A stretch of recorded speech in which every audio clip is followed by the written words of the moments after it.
Vous écoutez Alger chaîne 3, le journal. Et c'est avec Fazia El-Kins. Bonjour Fazia. Bonjour Soraya, le drame ce week-end à Alger, 18 morts dans la chute d'un bus dans Oued El-Harrach, une journée de deuil, une aide d'1 million de dinars aux familles des victimes, retrait de la circulation des bus de plus de 30 ans et une enquête est en cours pour déterminer les causes de l'accident. Grave manquement professionnel dans la couverture médiatique de l'accident. 4 chaînes de télévision suspendues pour 48 heures par l'autorité nationale indépendante de régulation de l'audiovisuel. Rassemblement à Paris de la diaspora algérienne pour dénoncer les dérives politiques et médiatiques visant la communauté nationale établie en France. La réunion du mécanisme tripartite des pays voisins de la Libye se tiendra à Alger. Ahmed Attaf et son homologue égyptien l'ont évoqué lors d'un appel téléphonique. Les deux parties ont également échangé sur la situation en Palestine occupée. 70 Palestiniens sont tombés en martyrs ces dernières heures, dont 26 à proximité des centres de distribution d'aide. Dans le cadre du plan bleu, la promenade de l'indépendance verra bientôt le jour. Il s'agit d'un parcours historique, culturel et touristique inédit qui va de Riyad el-Fath jusqu'à la promenade des Sablettes. Journée nationale de la poésie ce 17 août, une date qui marque le 48e anniversaire du décès du poète de la Révolution Moufdi Zakaria. Un hommage lui est rendu dans ce journal. Et puis sport football, la sélection nationale A-Prime est au Kenya en prévision de son match face au Niger prévu demain lundi. Deuxième de leur groupe, les Verts n'ont besoin que d'un point pour se qualifier en quart de finale.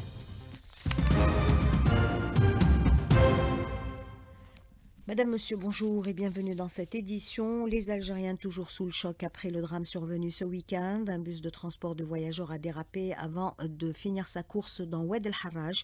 Le bilan est lourd, 18 morts et 24 blessés, dont 2 grièvement.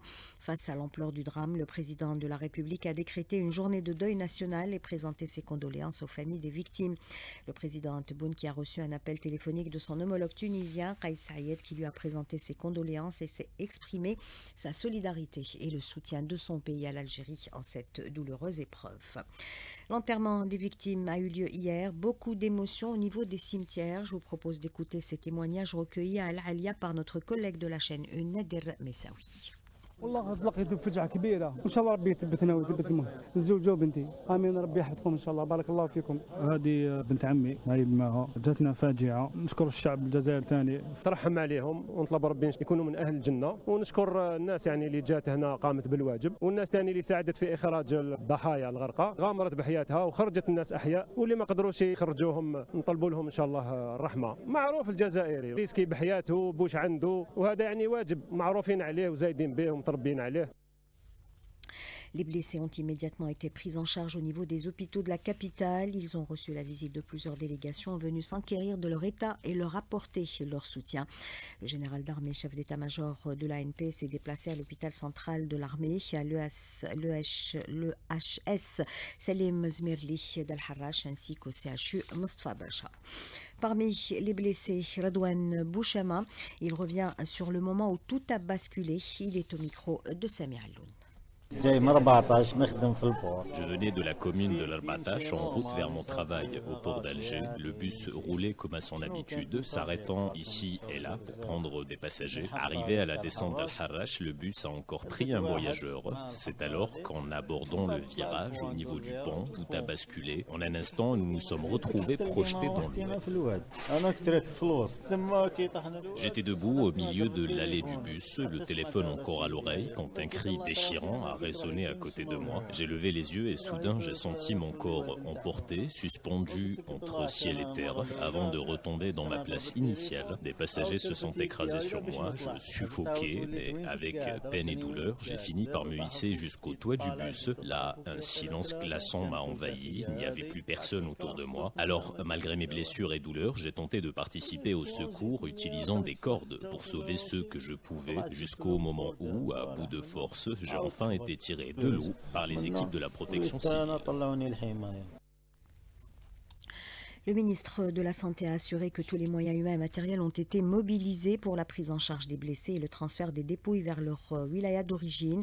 Abdelhak Saïhi a également indiqué que les citoyens qui ont porté secours aux victimes en plongeant dans les eaux polluées de l'Oued ont eux aussi été pris en charge. On l'écoute. Nous avons mobilisé tous les moyens de la protection civile pour transporter les dépouilles vers leur wilaya d'origine. Parallèlement, nous avons procédé à l'examen de 10 citoyens qui, par solidarité, se sont mobilisés pour aider et sauver des personnes. Ils ont été convoqués hier à l'hôpital Al-Qattar, diagnostiqués et soignés. Leur état n'inspire aucune inquiétude. Et le ministère de la Solidarité nationale a mis en place un programme d'accompagnement psychologique pour les familles des victimes. Des équipes spécialisées sont mobilisées dans plusieurs hôpitaux d'Alger, mais aussi dans les wilayas d'origine des victimes, y compris après les inhumations, afin de gérer les effets post-traumatiques. Et sur instruction du président de la République, les familles des victimes recevront une aide exceptionnelle d'1 million de dinars. Le ministre de l'Intérieur a précisé que les modalités de versement seront précisées prochainement. Autre instruction du président Tebboune, le retrait de la circulation dans un délai de 6 mois de tous les bus qui ont 30 ans d'âge. Le ministère des Transports précise que les propriétaires de ces véhicules devront les remplacer par des bus neufs. Les autorités s'engagent à faciliter cette opération. Et le département de Saïd Saïoud annonce également que les auto-écoles seront désormais inclus dans les enquêtes sur les accidents de la circulation pour examiner les conditions d'attribution des permis de conduire et renforcer la sécurité routière. Et suite aux graves manquements constatés dans leur couverture médiatique du drame de Oued El Harrach, 4 chaînes de télévision, en l'occurrence El Bilad, El Wataniya, El Hayat et El Shourouk, sont suspendues pour 48 heures par l'ANIRA. Selon l'autorité nationale indépendante de régulation de l'audiovisuel, ces chaînes ont enfreint les règles de déontologie en diffusant des images choquantes sans avertissement, en interrogeant des blessés en situation critique et en poursuivant des familles de victimes dans des moments de grande détresse. Il leur est reproché de privilégier l'audience au détriment de la dignité humaine. La suspension concerne aussi bien la diffusion télévisée que les plateformes numériques, avec obligation de retirer immédiatement les contenus jugés non conformes. Prudence sur la route. Un accident mortel s'est produit ce matin sur l'autoroute Est-Ouest, sur le tronçon reliant les El Husseiniya à Khmis Meliana, précisément sur le versant de Ouled El Mehdi Khmis Meliana en direction d'Oran. Une collision entre un camion, un semi-remorque et un bus de transport de voyageurs sur la ligne Batna-Oran a fait 3 morts et 16 blessés selon un bilan provisoire. Un rassemblement des membres de la diaspora algérienne s'est tenu ce week-end à Paris pour dénoncer les dérives politiques et médiatiques visant les Algériens établis en France. Les manifestants ont exprimé leur indignation face à la stigmatisation croissante dont ils font l'objet. Je vous propose d'écouter ces réactions recueillies par Nasser Medjadel. Quand le gouvernement algérien a été attaqué sur les réseaux sociaux et sur les plateaux TV, donc on a fait des vidéos pour soutenir notre gouvernement. Par rapport à Rotaillot, Noël Lenoir, toute la clique de la fachosphère qui s'en prennent aux citoyens algériens, qui nous prennent pour des boucliers afin de faire pression au gouvernement, on voudrait juste leur dire que ça ne fonctionne pas et que ça ne fonctionnera pas. On est binationaux, qu'ils arrêtent un petit peu ce massacre parce que c'est eux qui ont commencé, c'est à eux d'arrêter, c'est à eux de faire leurs excuses. Il est temps de protester, il est temps de dire stop, ça va trop loin. Une dame s'est adressée à la télévision en disant que les Algériens vont prendre des couteaux, etc. Mais où on va là? Les ministres et les députés sont responsables de cet état de fait et il faut que ça cesse. C'est pour défendre surtout les institutions algériennes. Nous sommes 6 millions d'Algériens et d'Algériennes en France et nous constituons une véritable force citoyenne et politique à l'échelle locale. Nous sommes respectueux des lois et valeurs de ce pays, mais nous restons attachés à notre Algérie et attachés à notre peuple et à nos institutions. Le chef de la diplomatie s'entretient au téléphone avec son homologue égyptien, l'occasion pour ce dernier de lui présenter ses condoléances suite au drame de Oued El Harrach. Ahmed Attaf et Badr Abdelhadi ont évoqué les développements de la situation en Libye et réaffirmé leur attachement à un règlement définitif de la crise libyenne, à même de préserver la souveraineté de ce pays, l'unité de son peuple et l'intégrité de son territoire. Les deux parties ont également discuté des préparatifs de la prochaine réunion du mécanisme tripartite des pays voisins de la Libye qui se tiendra à Alger. La question palestinienne est la reprise par l'occupant sioniste de ses plans expansionnistes, également abordés par les deux ministres qui ont affirmé que l'avenir de la paix au Moyen-Orient demeure tributaire de l'arrêt de la guerre menée contre le peuple palestinien. Une guerre qui se poursuit avec son lot de victimes. 70 Palestiniens sont tombés en martyrs ces dernières heures, dont 26 à proximité des centres de distribution d'aide. La famine fait également des victimes. 11 personnes sont mortes de faim. En moins d'une semaine, 250 Razaouis, dont 108 enfants, sont tombés en martyrs à cause de la famine. Et dans le quartier Zeytoun, plus de 50 000 personnes risquent de mourir de faim et de soif. Retour chez nous pour parler d'un projet que les Algérois attendent avec impatience, la promenade de l'indépendance, un parcours historique, culturel et touristique inédit qui ira de Riyad el-Fath jusqu'à la promenade des Sablettes. Mehdi Hadaoui. Inscrit dans le cadre du projet bleu, le chantier de la promenade de l'indépendance reliant Riyad el-Fath aux Sablettes devrait offrir un nouvel espace de détente aux Algériens. Le projet est d'ores et déjà salué par les citoyens. C'est une bonne idée parce que je trouve qu'il y a بزاف سياح les immigrés ou les touristes etc.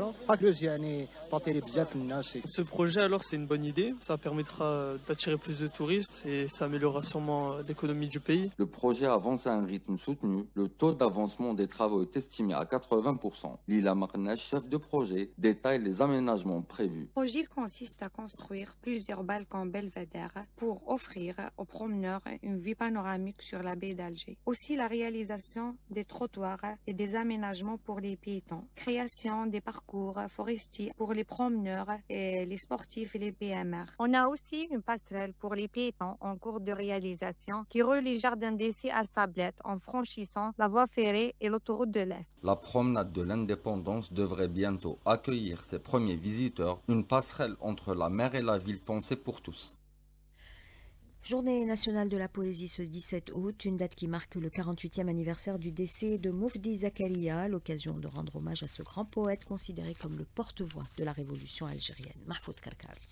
Commémorer chaque année le décès du poète de la révolution algérienne Moufdi Zakaria. Ahmed Bezmlel, président du bureau de la fondation Moufdi Zakaria à Gherdaya. Son combat était plutôt littéraire, son combat primordial, essentiel, l'indépendance, l'unité nationale et après ça l'unité du Grand Maghreb. Malgré ses nombreuses années de prison, il n'a pas délaissé sa famille, il veillait sur l'éducation de ses enfants. L'hymne national Qassaman et l'Iliade les plus célèbres parmi les chefs-d'œuvre de Moufdi Zakaria. Moufdi Zakaria est un des symboles de l'indépendance de l'Algérie. Son cœur, c'était l'Algérie. Il a 5 recueils de poèmes, toujours sur le combat libérateur, en plus de l'hymne national. Ceux qui veulent connaître l'histoire de l'Algérie depuis les temps anciens jusqu'à nos jours, il n'a qu'à parcourir l'Iliade algérienne.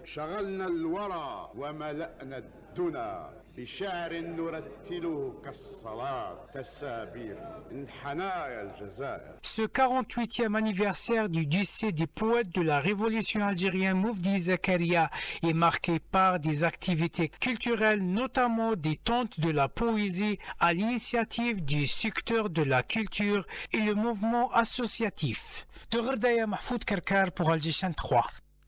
Direction Tizi Ouzou, 80 jeunes comédiens prennent part à des stages de formation théâtrale. L'objectif, renforcer les compétences des jeunes talents et promouvoir la création théâtrale. Mohamed Haouchine pour le détail.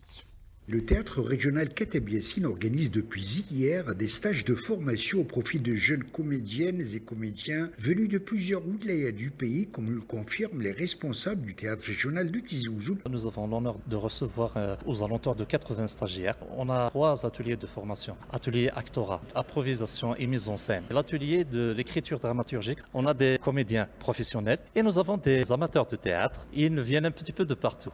Pouakhi, Tizi Ouzou bien sûr, Bouira, chaque année, on a au moins 3 formations, au minimum. C'est des jeunes entre amateurs et professionnels. On a ouvert les portes pour tout le monde parce que c'est une formation pour les jeunes. C'est une manière de toucher un peu leur savoir dans le domaine et eux, ils vont approfondir encore plus après la formation. De leur côté, les comédiens stagiaires sont ravis de bénéficier de tels stages de formation portant sur l'actorat, la mise en scène et l'écriture dramaturgique. On est rentré dans le 3e niveau de la formation d'actorat qui nous donne toujours une opportunité d'améliorer nos capacités, nos compétences dans le théâtre, dans l'art en général. C'est très intéressant, c'est très utile. Du moment qu'on a vraiment soif de formation, en allant faire le théâtre, on a besoin quand même d'une formation qui va nous guider pour monter un spectacle. Il faut avoir quand même certaines connaissances de base au moins. Ces stages de formation théâtrale ne prendront fin que jeudi prochain, 21 août. Tizi Ouzou, Mohamed Haouchine pour Algéchan 3. Sport football, championnat d'Afrique des Nations. La sélection nationale A-Prime est au Kenya en prévision de son match décisif face au Niger, prévu demain lundi à 18h dans le cadre de la 5e et dernière journée du groupe C. Deuxième de leur groupe avec 5 points, les hommes de Majid Bouguera n'auront besoin que d'un point pour se qualifier au quart de finale, prévu les 22 et 23 août courant. Un objectif qui semble à la portée des coéquipiers de Abdelrahman Meziane face à la lanterne rouge du groupe, qui n'a récolté qu'un point depuis le début du tournoi et qui est déjà éliminé. 7h15 sur Alger, Chaîne 3, c'est la fin de ce journal réalisé par Issa Abdelrahman. Judy était à la console technique, Ekram à la régie d'antenne et Yassine au streaming vidéo. Tout de suite, c'est la météo du jour avec Soraya Zantar.